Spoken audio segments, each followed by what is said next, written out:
News. I am joined today by the wonderful and fabulous property manager extraordinaire, Steve Glover, and we have some email questions for him. How are you doing, Steve? I'm great, Matt. How are you today? Good, good. Okay, let's get right to the question.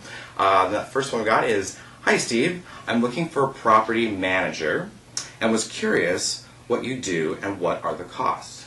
What should I ask when looking for a property manager?" Good question. That is a good question again this week, Matt. And the answer to that is that essentially when you hire a property manager, they take the place, they essentially become the landlord. Right. So they substitute for you as a landlord. You sign a contract with them, and they are able to act as you, does all the things that you would do, checking on the backgrounds and credit reports, and doing all the showing of your property and marketing it for you.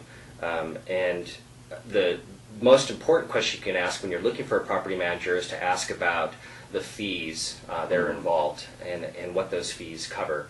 The other big question too is to ask if there's any fees up front. If you're out there shopping around for property managers, you're going to notice that a lot of them actually ask for some money up front. We don't do that here, and I don't think it's a good idea to ask for money up front, but some property managers do. And again, the biggest question is to make sure that you understand fully what's covered for those fees that are involved in property management. The other thing that you want to be looking for is to make sure that the property manager has a real estate license and is licensed to do business in the state of Washington.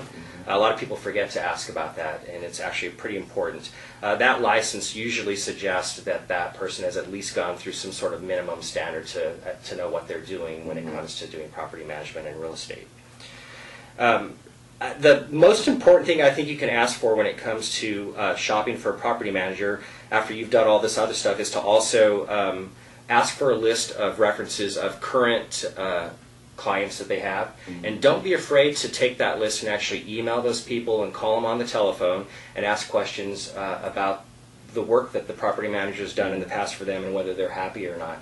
That's probably the biggest way you can educate yourself on what you can look forward to when you're working with this particular individual.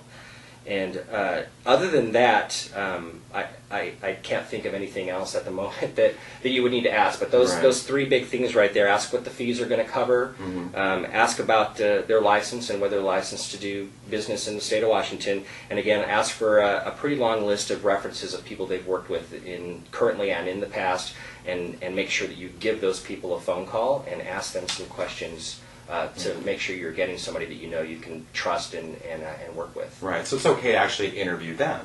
Exactly. In a sense, you are hiring them to do a job for you, so asking questions like that and pretty much handling it like it is a job interview, that's a good point, is a really good way to figure out whether it's going to be a good fit. Cool, that's great. Thanks so much, Steve. I appreciate that. You're welcome. That's a good question. Thanks again for joining us for another segment of Seattle Real Estate News. I'm Matt Whitman, and hopefully you'll check back with us next week. Again, if you have any questions at all, please feel free to email us at questions@yourseattlehometeam.com, and we'll see you next time. Bye.